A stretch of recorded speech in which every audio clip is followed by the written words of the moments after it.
45 years, the United States Supreme Court has recognized the college's freedom to decide how to build diverse student bodies and to meet their responsibility of opening doors of opportunity for every single American.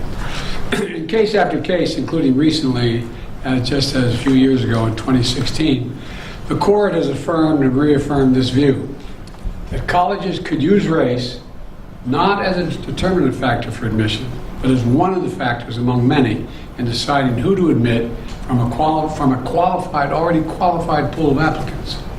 Today, the court once again walked away from decades of precedent and as the dissent has made clear. The dissent states in today's decision, quote, rolls back decades of precedent and momentous progress, end of quote. I agree with that statement from the dissent.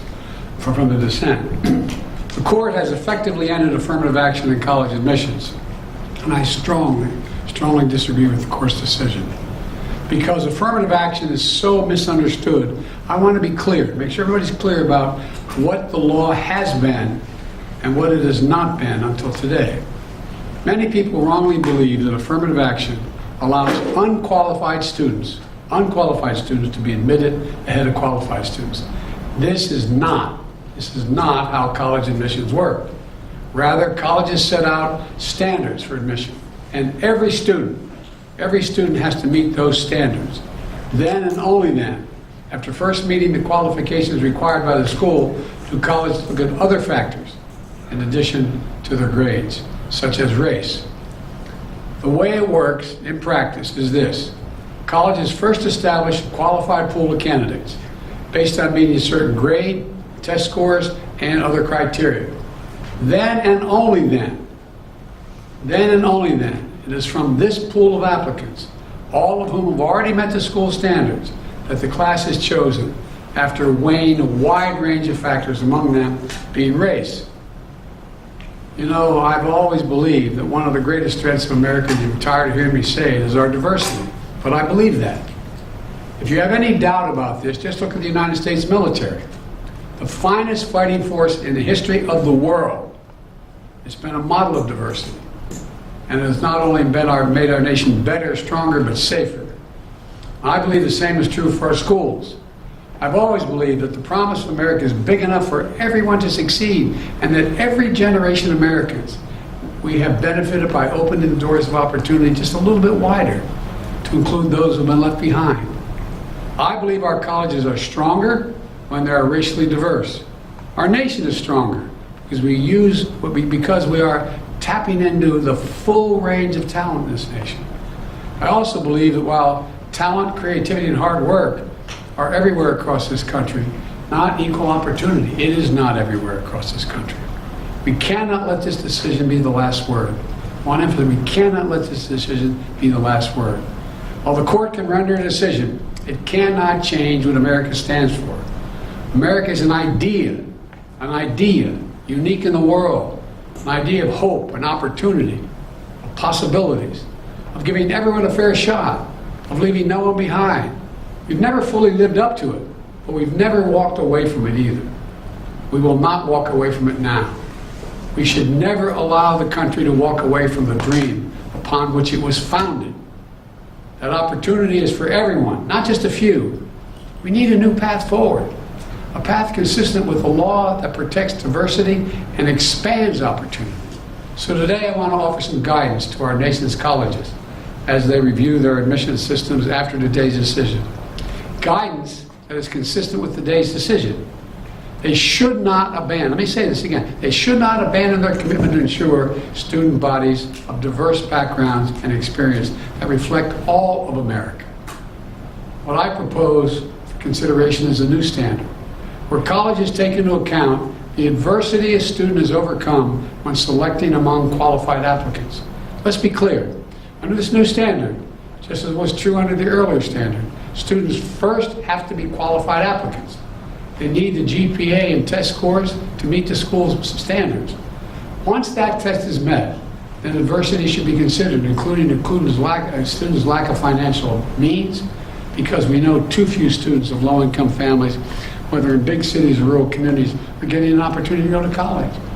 When a poor kid, maybe the first in the family to go to college, gets the same grades and test scores as a wealthy kid, his whole family's gone to the most elite colleges in the country, and his path has been a lot easier. Well, the kid who faced tougher challenges has demonstrated more grit, more determination, and that should be a factor that colleges should take into account in admissions, and many still do. It also means examining where a student grew up and went to high school. It means understanding the particular hardships that each individual student has faced in life, including racial discrimination that individuals have faced in their own lives. The court says, quote, "Nothing in this opinion should be construed as prohibiting universities from considering an application's discussion of how race has affected his or her life, but be it through discrimination or inspiration or otherwise," end of quote. Because the truth is, we all know it, discrimination still exists in America. Discrimination still exists in America. Discrimination still exists in America. Today's decision does not change that. It's a simple fact. If a student had to overcome adversity on their path to education, college should recognize and value that. Our nation's colleges and universities should be engines of expanding opportunity through upward mobility. But today, too often, that's not the case. Statistics, one statistic, students from the top 1% of family incomes in America are 77 times more likely to get into elite college than one from the bottom 20% of family incomes. 77% greater opportunity. Today, for too many schools, the only people who benefit from the system are the wealthy and the well-connected. The odds have been stacked against working people for much too long. We need a higher education system that works for everyone, from Appalachia to Atlanta and to far beyond. We can and must do better, and we will. Today, I'm directing the Department of Education to analyze what practices help build more inclusive and diverse student bodies and what practices hold that back. Practices like legacy admissions and other systems expand privilege instead of opportunity.